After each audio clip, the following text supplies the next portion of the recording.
తాకట్లో ఉన్న మీ బంగారాన్ని విడిపించి ఆ రోజు ఆన్లైన్ రేటుకి కొంటాం. Sharma gold company.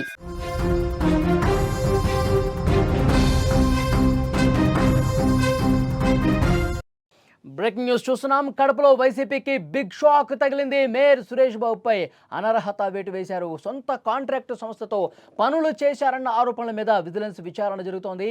విజిలెన్స్ నివేదిక ఆధారంగా వేటు పడింది. అనర్హత వేటుపై గతంలో హైకోర్టుకు సురేష్ బాబు వెళ్లారు. మరొకసారి వాదనలు వినిపించుకోవటానికి అవకాశం కల్పించాలని హైకోర్టు చెప్పింది. సురేష్ బాబు నుంచి సరైనటువంటి సమాధానం రాకపోవడంతో ఇప్పుడు వేటు పడ్డట్టుగా తెలుస్తోంది. కడప జిల్లాలో టీడీపీ ఎమ్మెల్యే మాధవిరెడ్డి పంతాన్ని నెగ్గించుకున్నారు. తను అనుకున్నది సాధించారు. తనకు కుర్చీ వేయకపోవడంతో ఏకంగా మేయర్ కుర్చీకే ఎసరు పెట్టేశారు.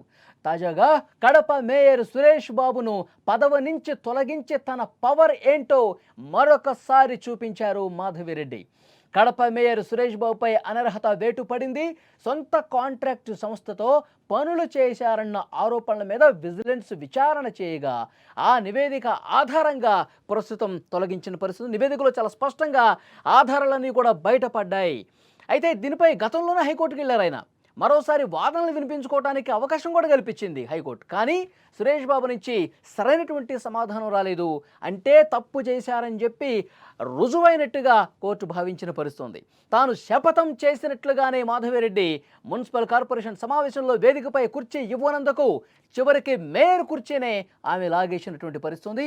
అక్కడి నుంచి మరింత ఇన్ఫర్మేషన్ మనం తెలుసుకుందాం. మా ప్రతినిధి సుదర్శన్ లైవ్లో జాయిన్ అయ్యారు. సుదర్శన్, కడప ఎమ్మెల్యే మాధవిరెడ్డి తన పంతాన్ని ఎట్టి పరిస్థితుల్లో నెగ్గించుకున్నటువంటి సిచ్యువేషన్ కనిపిస్తుంది. మేయర్ మీద వేటు పడింది. అంటే ఈ ఫైట్ను అసలు ఏ విధంగా చూడాల్సిన అవసరం కనిపిస్తుంది? మాధవిరెడ్డి ఈ పరిణామం తర్వాత ఏమైనా స్పందించారా? ఏంటి పూర్తి డీటెయిల్స్?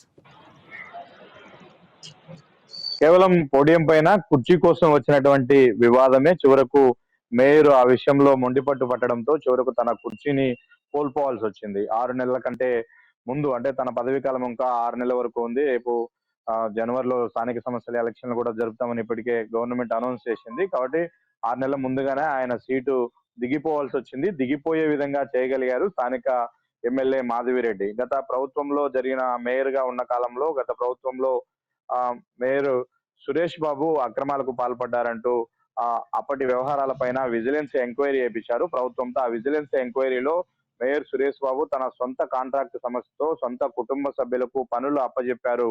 ఇది జిహెచ్ఎంసీ యాక్ట్ ప్రకారం నిబంధనలకు వ్యతిరేకం కాబట్టి ఆ పాయింట్ ని పట్టుకొని ఆయన్ను ఇందులో దోషిగా తేల్చారు. దీంతో ఆయన తప్పు చేసినట్టు అయిపోయింది.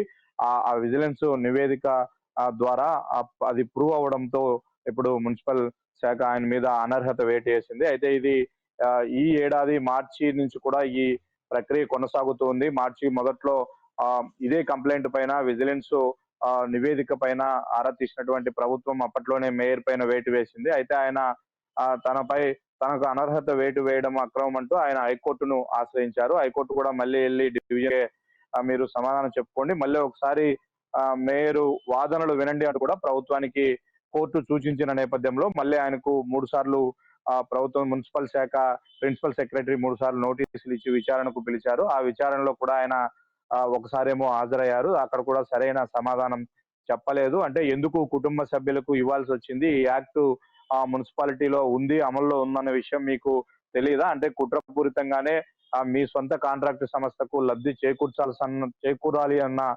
దురుద్దేశంతోనే ఈ పని చేశారు అంటూ మున్సిపల్ శాఖ అడిగినటువంటి ప్రశ్నలకు సరైన సమాధానం చెప్పలేకపోయారు మేయర్ సురేష్ బాబు. దీంతో ఆయనను ఇందులో తప్పు చేసిన వాడిగా నిరూపించడంతో, తప్పు చేసిన అటు నిరూపితం అవడంతో ఆయన పైన అనర్హత వేటు వేశారు. ఇక మళ్ళీ అప్పీల్ చేసుకోవడానికి కానీ ఇంకోటి కానీ అవకాశం లేదు.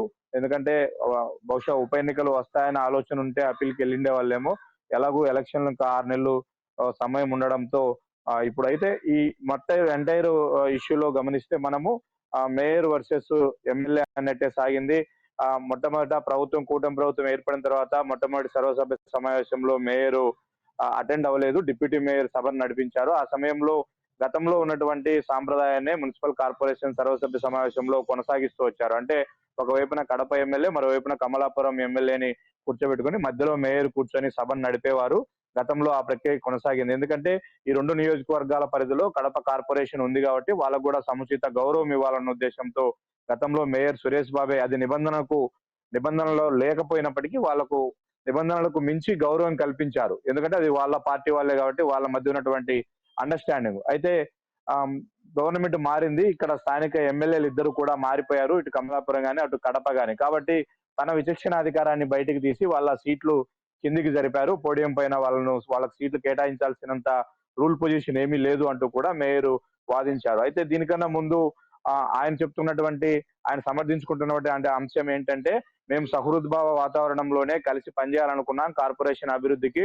కాకపోతే కార్పొరేషన్ లో చెత్త విషయంలో ఎమ్మెల్యేకు మాకు గొడవ జరిగింది. ఆ విషయంలో నేరుగా ఎమ్మెల్యే తన అనుచరులతో నా ఇంటిపైనే చెత్త వేపించే ప్రయత్నం చేశారు. నన్ను అవమానపరిచే ప్రయత్నం చేశారు కాబట్టి నేను ఆమెకు నిబంధనలకు మించి గౌరవం ఇవ్వాల్సినటువంటి అవసరం లేదు. నా అధికారాన్ని నేను ఉపయోగించుకుంటాను.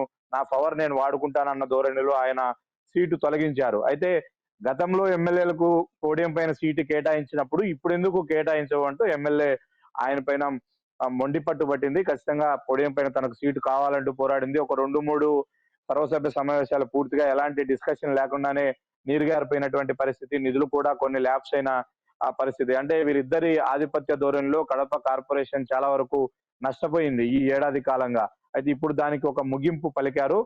తనకు సీటు లేకుండా చేసినటువంటి మేయర్ సీటుని తొలగిస్తాను అంటూ ఆమె సభలోనే అప్పుడు ఆ శపథం చేశారు. ఆ శపథము ఒక 6 నెలల పోరాటం తర్వాత అది వైసీపీ నెరవేరింది. నేతలు మార్చిలో ఈ మొదలైనటువంటి తాజా ప్రక్రియ పరిణామం మీద ఏమన్నా రియాక్ట్ అవుతున్న పరిస్థితి ఉందా? సోషల్ మీడియాలో కొంతమంది మాట్లాడుతూ ఉన్నారు. అధికారాన్ని అడ్డం పెట్టుకుని ఈ విధంగా మేయర్ మీద కక్ష సాధింపు చేశారని చెప్పి కొంతమంది మాట్లాడుతూ ఉన్నారు. సో అక్కడ డైరెక్ట్గా వైసీపీ లీడర్స్ దీని మీద ఏమైనా రియాక్ట్ అయ్యారా? గవర్నమెంట్ నుంచి ఏ యాక్టివిటీ జరిగినా అది కక్ష సాధింపులో భాగంగానే వైసీపీ ప్రచారం చేసుకోవడము పరిపాటిగా మారుతుంది. ఎందుకంటే ప్రభుత్వం మారింది కాబట్టి పట్టుబట్టి విచారణ వేయించారు. ఆ విజిలెన్స్ ఎంక్వైరీలో తేలింది. అయితే ఆ తప్పును సమర్థించుకునే స్కోప్ అయితే ఇప్పుడు వైసీపీ దగ్గర లేదు. కేవలము రాజకీయ కారణాలు అయితే కొన్ని చూపిస్తున్నారు. ఎందుకంటే ఆమెకు సీటు కేటాయించలేదన్న రాజకీయ కక్షతోనే తమ సీటు తొలగించారు. తమ పైన అనర్హత వేటు వేసే ప్రయత్నం చేశారు. ప్రభుత్వం వాళ్ళుంది కాబట్టి మా పైన రాజకీయ కక్ష సాధింపు చేశారు అని చెప్పుకునే ప్రయత్నం అయితే వైసీపీ వాళ్ళు చేస్తున్నారు. పడినటువంటి అనర్హత వేటును కూడా వాళ్ళు ఖండిస్తున్న పరిస్థితి కనిపిస్తుంది. కాకపోతే దీనిపైన న్యాయ పోరాటం చేస్తామని గతంలో అనౌన్స్ చేసినటువంటి వైసీపీ నేతలు ఇప్పుడు అలాంటి కామెంట్స్ కూడా ఎక్కడ వినిపించట్లేదు. ఎందుకంటే న్యాయస్థానాలకు కూడా ఆల్రెడీ వెళ్ళి వచ్చారు. అక్కడ కూడా వీళ్ళకు సరైనటువంటి సానుకూలత రాకపోవడంతో ఇక తప్పలేదు. ఇప్పుడైతే సైలెంట్ గానే ఉన్నారు. కాకపోతే పొలిటికల్ మైలేజ్ కోసం ఖచ్చితంగా ఈ వర్షన్ అయితే వాడుకోబోతూ ఉన్నారు. ఎందుకంటే ఎమ్మెల్యే తీరు దుందుడుకుగా ఉంది. మేయర్ గా ఉన్నటువంటి తొలి పౌరుడిగా ఉన్నటువంటి తమను గౌరవించట్లేదు. అలాగే పనులు జరగనీయట్లేదు. చాలా వరకు నిధులను అడ్డుకుంటూ ఉన్నారు, పనులను అడ్డుకుంటూ ఉన్నారు అంటూ కూడా గతం నుంచి ఆరోపణలు చేస్తూ ఉన్నారు. ఇప్పుడు కూడా అలాంటి ఆరోపణలే వాళ్ళ వైపు నుంచి వినిపిస్తూ ఉన్నాయి. Sudarshan, thank you very much. అది కడపలో అయితే పరిస్థితి.